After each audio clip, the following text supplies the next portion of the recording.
Choisissez le type de personne que vous souhaitez être et respectez-le, que ce soit seul ou en compagnie. Ne pas mendier d'affection, c'est comme être la star au centre de votre propre système solaire émotionnel. Au lieu de chasser des planètes lointaines, vous pouvez cultiver un champ magnétique interne, attirant des admirateurs comme des orbites naturelles. Ainsi, à mesure que la Lune est captivée par la gravité terrestre, la confiance devient votre pouvoir d'attraction vers les autres, sans besoin de supplication ou d'attente. Nous savons que conquérir l'amour ou même entretenir une relation nécessite de l'engagement et du soin. Cela demande également de la patience et du don de sentiments envers l'être cher. Mais avant tout, pour qu'une relation soit authentique et produise du bonheur, il faut que l'on soit soi-même. Dans cette vidéo, nous explorerons les mystères de l'amour, en établissant des parallèles avec le stoïcisme et en transformant la quête de connexion en une danse de confiance, d'estime de soi et, surtout, de conscience de soi. De plus, nous approfondirons le développement personnel, où chaque choix revêt une importance qui façonne notre chemin. N'oubliez pas que, tout comme les étoiles évoluent, nous pouvons nous aussi grandir vers notre version la plus brillante, et ainsi attirer et entretenir des relations. Avant de commencer, j'aimerais vous demander de vous assurer de regarder cette vidéo jusqu'à la fin, car tout le contenu est important. Soyez forts et restez concentrés. N'oubliez pas de cliquer sur le bouton j'aime et de vous abonner à la chaîne. Nous vivons à une époque où la technologie et les médias sociaux ont accru notre déconnexion de la société, en particulier lors des contacts physiques et réels directs avec d'autres personnes, rendant ainsi la construction de relations profondes encore plus difficile. Alors que le stoïcisme ne se concentre pas spécifiquement sur les relations amoureuses. Dans cette vidéo, nous explorons comment les principes stoïciens peuvent vous guider pour reconnaître et interpréter les modèles qui peuvent influencer votre choix de partenaire de vie. Ainsi, en reconnaissant ce qui se passe autour de vous, vous serez mieux préparé à atteindre vos objectifs de vie. Par conséquent, je vous suggère de toujours vous concentrer sur la logique plutôt que sur la sentimentalité pour trouver une personne qui est fondamentalement en harmonie avec vous. Pour cela, il faut démystifier la notion de coup de foudre. Il s'agit d'un concept popularisé par les romans et les films romantiques qui décrivent souvent l'amour comme un phénomène spontané et émotionnel, principalement lié à l'attirance physique ou à une sorte de chimie cachée qui ne peut être expliquée. Ne laissez pas votre esprit ou les tendances sociales vous tromper avec ce fantasme. L'amour n'est pas quelque chose qui surgit de nulle part. Ce n'est pas un objet brillant que l'on peut trouver sur un chemin et ramasser comme un trésor. Il s'agit plutôt d'un jardin qu'il faut cultiver avec soin. Cela demande un travail constant, un dévouement sans faille, de la patience, du temps et, surtout, de la confiance. C'est pour cette raison que le véritable amour peut être dévastateur lorsqu'il est brisé, notamment en cas de trahison. Il est crucial d'apprendre à différencier le véritable amour, l'obsession et la simple attirance physique.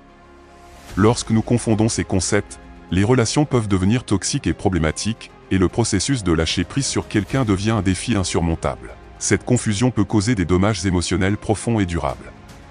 Et de nombreuses personnes restent parfois coincées dans ce sentiment sombre pendant des années, voire jusqu'à la fin de leur vie.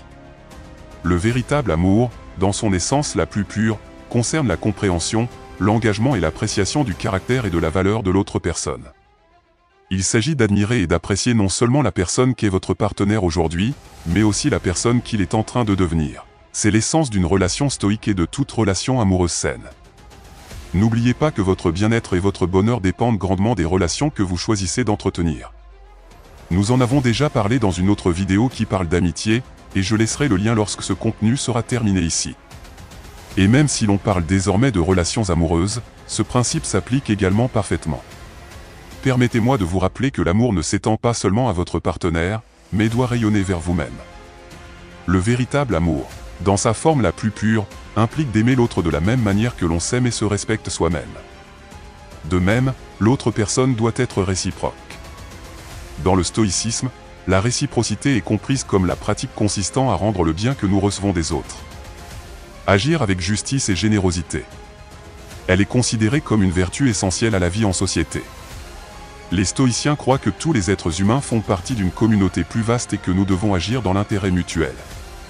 Ainsi, la réciprocité est une manière d'exprimer sa gratitude et sa reconnaissance pour ce que nous recevons des autres, favorisant l'harmonie et la coopération entre les gens. Bien que ce concept soit large, il peut aussi très bien s'appliquer à la vie de couple. Ainsi, en pratiquant la réciprocité, nous exprimons notre gratitude et notre reconnaissance envers l'autre personne, renforçant les liens très importants pour une vie à deux, ou encore pour séduire quelqu'un avec qui nous souhaitons établir une relation.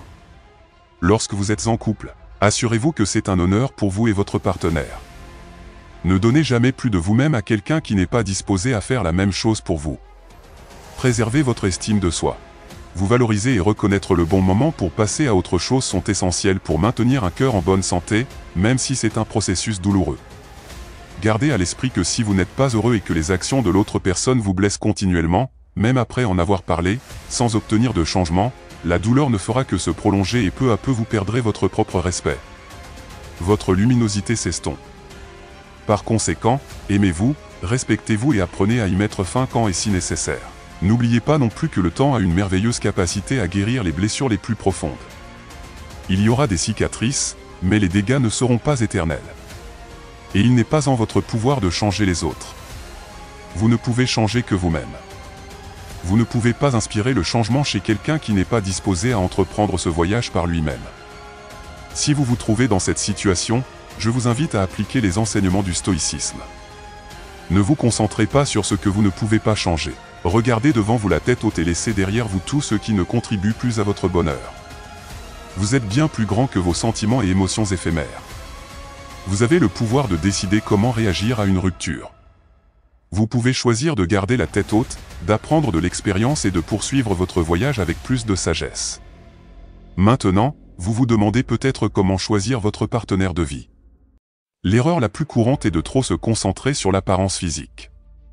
Je ne dis pas que l'attirance physique n'a pas d'importance. Bien entendu, il s'agit d'un élément fondamental dans le puzzle des relations, une composante importante pour la pérennité de notre espèce. Cependant, la beauté physique est éphémère et ne doit pas être votre principal guide dans la recherche d'un partenaire car un jour la beauté physique s'estompe et alors vous valoriserez beaucoup plus la beauté intérieure, la personnalité, les vraies valeurs, qui sont importantes pour une vie durable et durable. Une relation saine. Comme je l'ai déjà mentionné, la jeunesse et la beauté physique s'estompent, et si votre relation est basée uniquement sur ces aspects, vous vous retrouverez inévitablement à la remettre en question à l'avenir. Recherchez une connexion qui dépasse la surface, une connexion qui perdure dans le temps. Restez solide et dynamique malgré les années qui passent. Évitez de tomber dans l'obsession de trouver la personne physiquement parfaite, la plus convoitée selon les standards actuels. Vous n'avez aucun contrôle sur le passé, mais il est possible d'imaginer l'avenir. Alors faites cet exercice mental et essayez de prédire à quoi ressemblera une relation dans quelques années. De cette façon, canalisez votre énergie pour trouver un partenaire de vie qui se distingue par son intelligence. Choisissez quelqu'un capable de devenir votre meilleur ami, votre conseiller de confiance, votre solide soutien face à l'adversité, car un jour cela viendra. Recherchez quelqu'un avec qui vous vous sentez à l'aise pour fonder une famille et avec qui vous vous sentez en sécurité pour avoir des enfants, que ce soit ou non votre projet actuel. Ce conseil est universel, applicable aussi bien aux hommes qu'aux femmes. Il est crucial de comprendre que personne n'est parfait et que rechercher le partenaire idéal décrit dans les films ne fera que limiter vos options et fermer les portes à des opportunités potentielles. Évitez de vous concentrer exclusivement sur une seule personne, surtout si cette personne ne montre aucun intérêt pour vous. Parfois, nous nous donnons à des personnes qui ne partagent pas nos sentiments, ou qui ne nous méritent même pas. Nous perdons un temps précieux et pouvons sacrifier une partie de notre essence dans une vaine tentative d'obtenir leur approbation. Selon la philosophie stoïcienne, nous devons apprendre à accepter ce qui échappe à notre contrôle. N'oubliez pas qu'il existe d'innombrables personnes dans le monde et que recevoir un nom indique simplement que cette personne en particulier n'a pas reconnu votre vraie valeur. En réalité, vous ne subissez aucune perte. Recevoir un « non » peut être juste un signe d'incompatibilité que vous ne percevrez peut-être pas pour le moment, mais que vous comprendrez et même apprécierez avec le temps. Ne vous découragez donc pas, persistez. Il existe de nombreuses personnes dans le monde qui valorisent et apprécient vraiment votre authenticité et votre potentiel. Vos opportunités sont plus grandes que vous ne l'imaginez. N'oubliez pas que chaque non que vous recevez vous rapproche de cet objectif. Oui, cela va changer votre vie. L'empereur Marc Aurèle, connu pour sa sagesse et son amour pour la philosophie stoïcienne, a partagé sa vie avec une femme de stature émotionnelle et mentale égale. Ensemble, ils formaient l'un des couples les plus puissants et respectés de l'histoire romaine. Faustine était bien plus que l'épouse de l'empereur. Elle était sa compagne de vie. Et égaux à bien des égards. La profondeur de leur relation et de leur appréciation mutuelle se reflétait dans leur correspondance et dans les décisions gouvernementales qu'ils prenaient ensemble. La relation entre Marc Aurèle et Faustine était un témoignage des principes stoïciens qu'ils chérissaient et appliquaient dans leur vie. Ils pratiquaient la tempérance, la justice, le courage et la sagesse. Les vertus cardinales du stoïcisme. Non seulement dans leur gouvernance, mais aussi dans leurs relations personnelles, ils ont affronté ensemble l'adversité, gardant calme et rationalité au milieu des crises politiques et personnelles. Marc Aurèle, bien qu'il soit empereur, a dû faire face à la perte de plusieurs de ses enfants et à la pression constante de diriger l'Empire romain. Au milieu de tout cela, il a trouvé réconfort et soutien auprès de sa femme.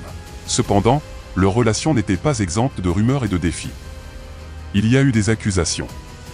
Mais malgré tout, Marc Aurèle l'a fermement défendu et n'a jamais permis que les paroles malveillantes des autres nuisent à leur relation. Cet acte de foi inébranlable est un exemple de la valeur stoïcienne de courage moral et de loyauté. L'amour du point de vue stoïcien est un choix, un engagement conscient. Tout comme Marc Aurèle et Faustine. Nous pouvons tous apprendre à aimer de cette façon. Choisir notre partenaire non seulement pour son apparence physique ou sa situation financière, mais aussi pour son caractère, son intégrité et sa capacité à être un véritable compagnon de vie. Ce sont des choses qui ont vraiment de la valeur et qui durent dans le temps. Partagez vos expériences amoureuses dans les commentaires et dites-nous si cette vidéo vous a aidé d'une manière ou d'une autre. À bientôt.